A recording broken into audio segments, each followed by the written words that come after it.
I didn't really write anything down last session, so hopefully I didn't forget anything. So, as we annihilated the remaining orc raiders, we encountered elves of the Ardreth forest. The leader seemed to be a male elf. He also shared the burden and blessing of having blue eyes. His name was Rowan Arrowhome of the Ardreth forest. They were chasing the orc raiders from their forest and continued to do so after stopping to speak to us for a moment and for us to ask of the idiot humans of Nightstone. During this encounter, one of the female elves decided to be a problem. Arrowhome was able to keep her in line until they left. She never named herself, but she was just as Shava back home, thinking that her age gives her reason to speak when no one cares to listen. She had issue with the Drow. Now, I'm no lover of the Drow, but I'm also no idiot. It was clear this one was not bright enough to realize when to shut up and stand down. Talking was always something Villanaville was better at. I allow my actions to speak for me. I stood in front of our ailing Drow, who seemed seemingly having the air knocked out of him as he was quieter than normal. Maybe he has issue with elves of the forest. Who knows, but as she aimed her bow, I stood in front of him. As this Shava remake left with the hunting group, she dared make a statement for her leader, saying she'd strike down the Drow if he ever entered the forest. I like to see that Ranwada try. We set to making plans for the rest of the day after they left, choosing to rest after being battered by the small army. I'm sure the young high elf was ecstatic about waiting another day to help the captured humans. A few hours into our rest, the mercenaries returned once again looking for passage into the town. This town has proved to be more trouble than it's worth. I don't understand the idiocy of humans, so I allowed one of the remaining guards of the town to deal with the decision. I will be glad to be out of this unnatural stone build and into the wilderness. The mercenaries were let into the town, and after my group dealt with them, the dwarf gathered the high elf and myself to ask us of the Zentarum. It appears that this person they have a bounty for is in trouble with this group. I was once approached in Waterdeep after dealing with a human who thought that putting his hands on me was a good idea. By a dwarf and a human man. They spoke of family and needing people who can take care of themselves and their family, and it would be worth my time. I have no interest in such endeavors. I have true family and the village whose life is mine. Whispers around the town said that they were a group after riches, whether you consider that to be money or information. Also, the occasional side remark making fun of their motto, saying that they were not honor-bound, that everything and everyone has a price. If anything, it makes me less wary of these mercenaries' presence in this town. This place has nothing to offer the greedy, at least not anymore, and they are actually mercenaries looking for a bounty. I continued to take watch as the mercenaries settled into the inn and in the middle of the town. The sooner we are out of here, the happier I will be.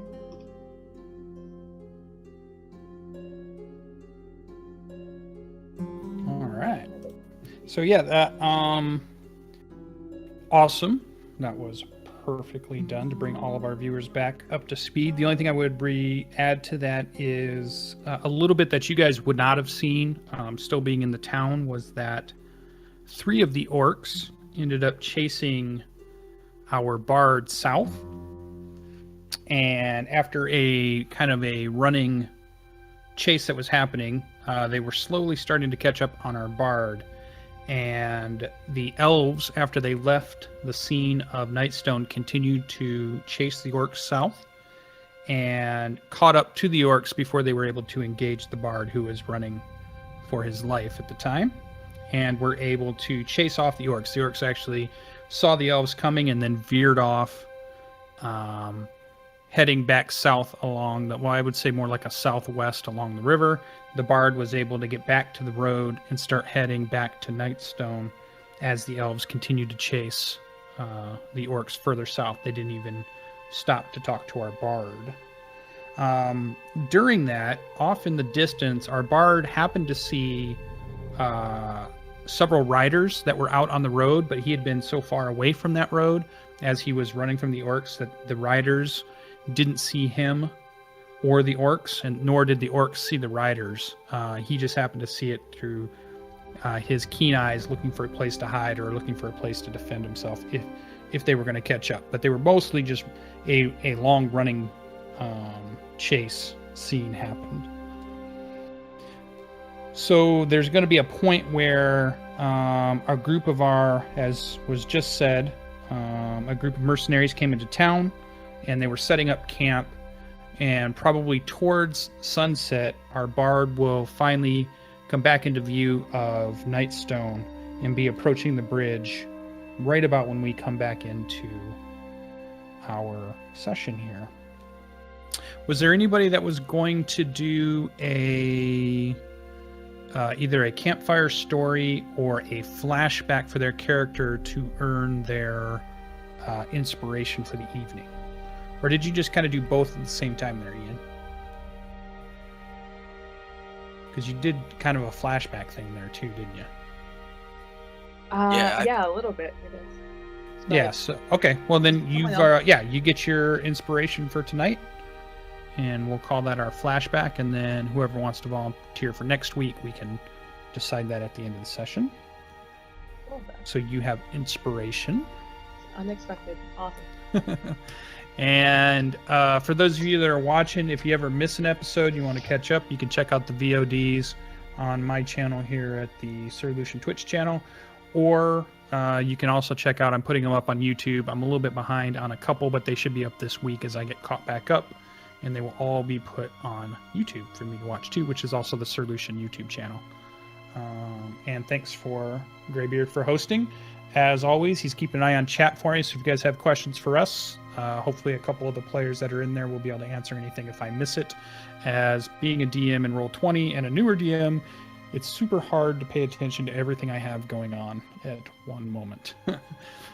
So bear with us. Okay, so let's get our players back over to Nightstone, and let's get this adventure on the road. We're back at Nightstone, and as I'm bringing you guys back into Nightstone, we kind of left off with people talking with our mercenary group.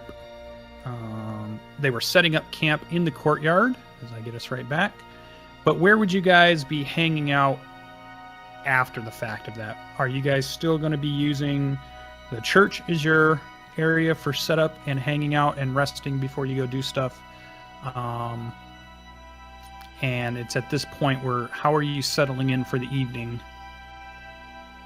as the sun begins to go down? So we're not settling in too long, right? We're heading out shortly, like once it gets dark. That is a great question that the group will need to answer. But also remember, if you set out this evening, you will remain level 2 and not have had time to gain your level 3 abilities. Or you take tomorrow to do your training montage, gain your 3rd level abilities and extra hit points, and then head out to the caves. But that's on the group to decide. Guess Greybeard's staying behind. I already advanced my character to 3rd. So did I. I forgot about that. Okay. Let's go ahead and bring in... let me bring in our bard, who I think is on... Where did I put you? I hid you somewhere. Somewhere on my screen.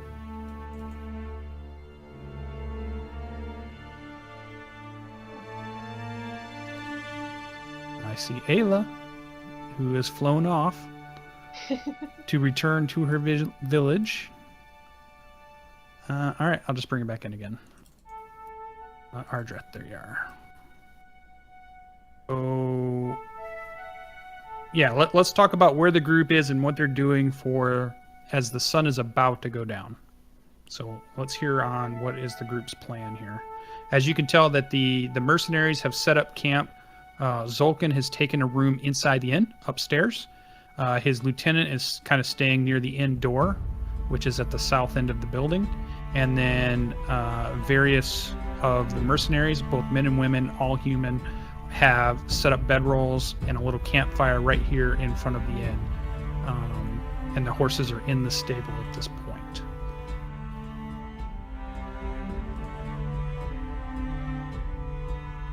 I'd like to say Well, are we gonna have watches? Because we're not able to bring this thing up, this drawbridge. Correct. That is Yeah. also an issue at the moment.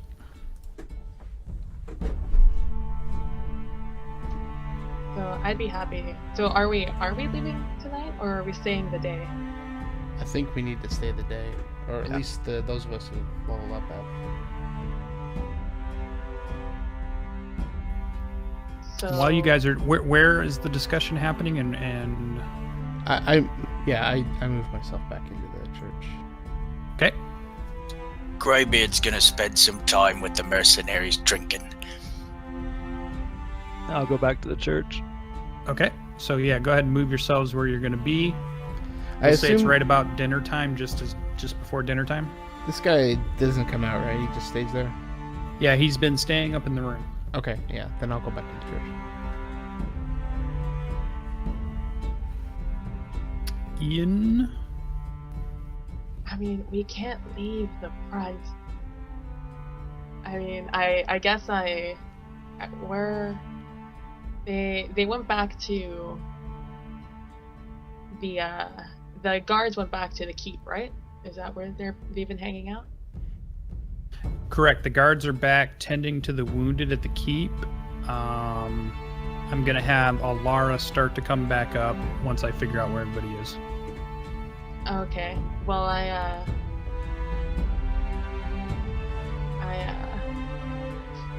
do I see her coming? Because I don't want to leave this post until I know someone's gonna take it over. Nope, not yet. You don't see her yet.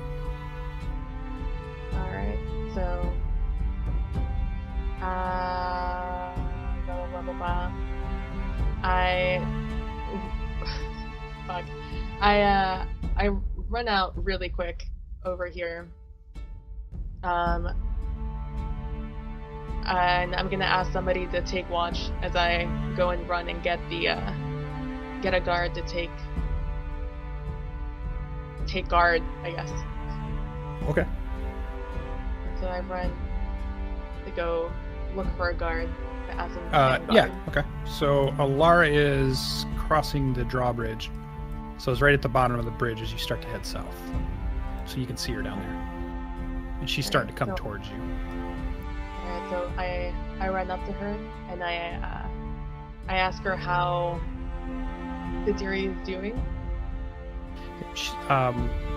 Sidiri's still unconscious, and when you're looking at Alara herself, you can see quite a bit of wounds still on her.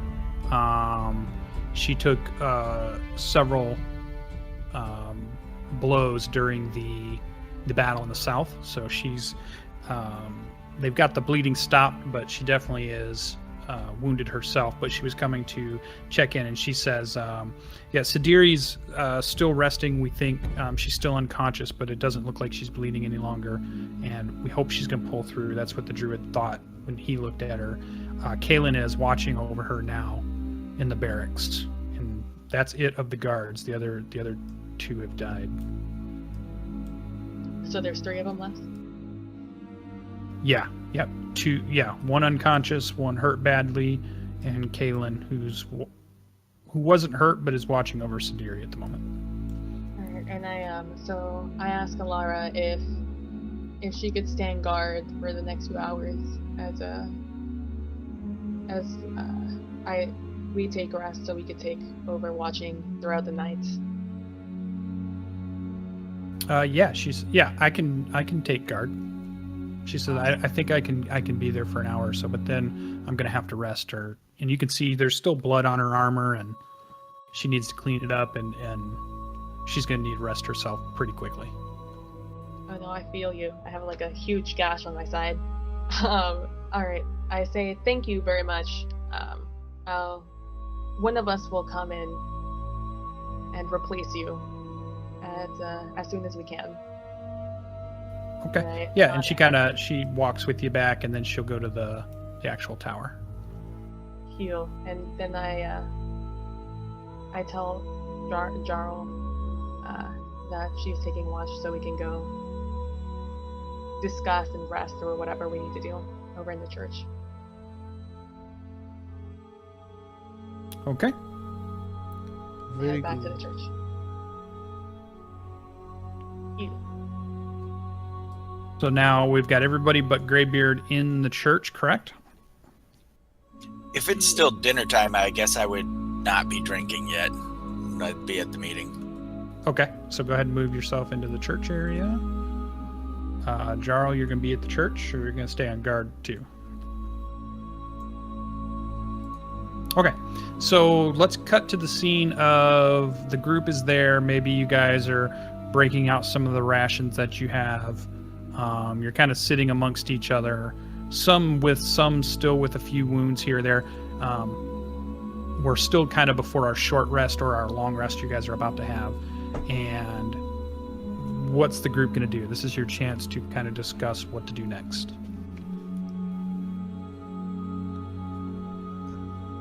So, I think for the next 24 hours, we're probably going to be leveling up, right?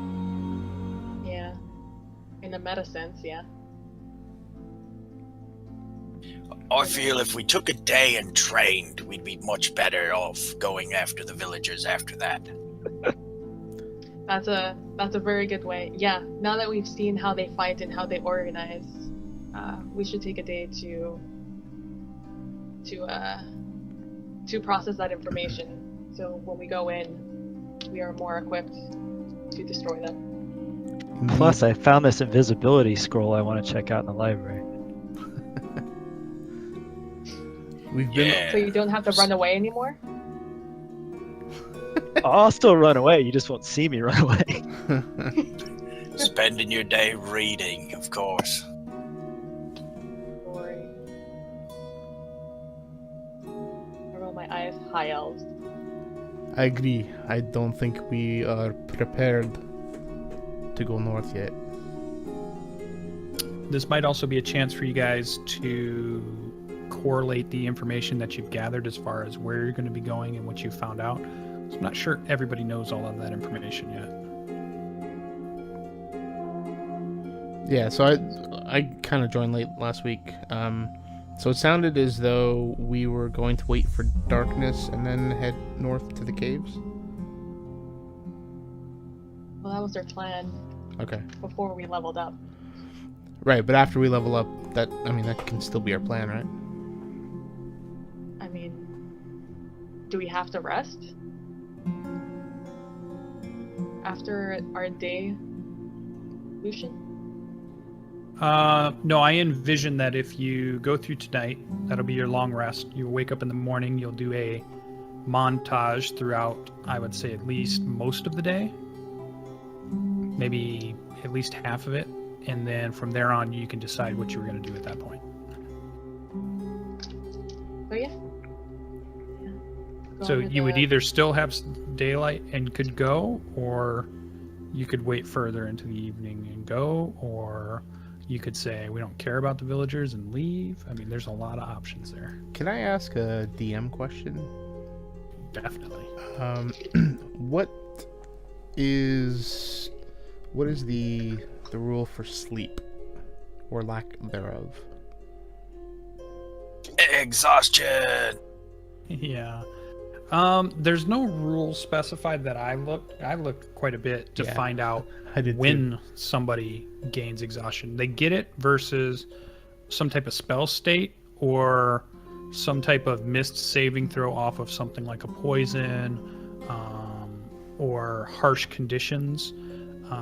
Lack of sleep can be one of those, but there's no rule to say when does lack of sleep happen.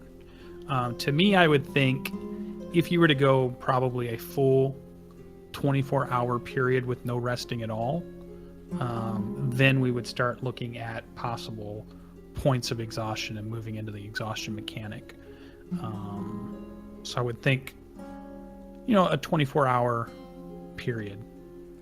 And then we would look at it. Okay, so what would you consider sleep? So the reason I'm asking is, like, if we train during the day and we want to leave at night when it's dark, like, do we have to take a nap, or is a nap sufficient? Do we have to do a long rest? No. I'm thinking when you're taking it easy throughout the day, I don't think we'd even look at that. The only time we would look at it is if, like, let's say 20 orcs are chasing you, and 24 hours later you guys are still running from orcs, and you've never really had a chance to stop except to maybe get some water, breathe, take a 2-minute break, and then start running again. That's when I really think we would take a look at it. Not versus we're hanging out in a village, doing some training, but also doing some meditating, doing, kind of the normal stuff. We wouldn't even come close to looking at it. I think it's just in, battle after battle after battle, and you guys have not had a chance to rest, then we would look at it. Okay. Cool.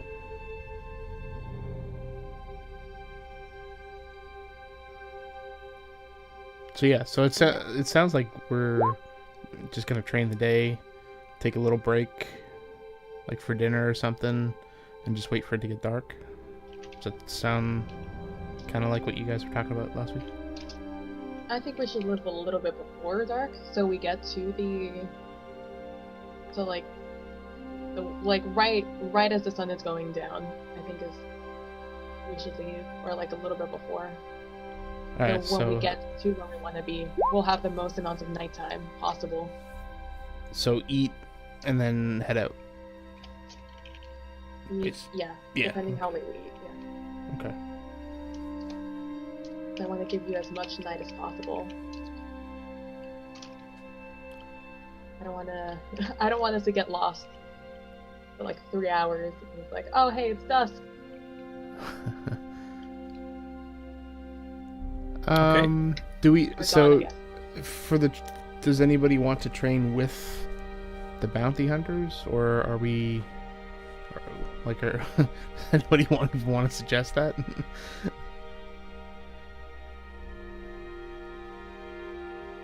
There's nothing they can train me in. Oh, true. The magic guys probably wouldn't. Yeah. That's because you're already unbearable. Don't. Oh, that's so bad. Oh, I could train with the mercenaries. Yeah, I think Jarral would also like to do that. Maybe try and grab some more information from them, or overhear something.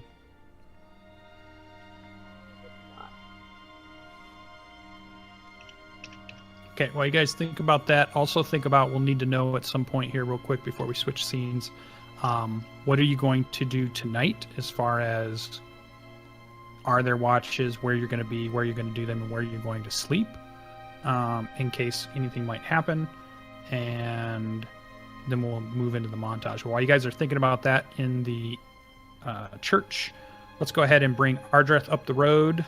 So you see a guard standing atop the palisade tower. Okay. The drawbridge is currently down. The bodies have been cleaned up at this point, but there's definitely blood and gore, as obviously the pitched battle that you were even a part of. And you realize that, you don't think any of them actually saw you or noticed you during the battle. So they may not even known that you participated in the battle. In fact, so you're not real clear who's inside this town or what was going on. You only kind of saw it from the orc side of the battle happening. And you come up and you do see a woman guard who is watching you approach up to the drawbridge as you get into basically talking distance. Okay. And she says, "Hail, traveler.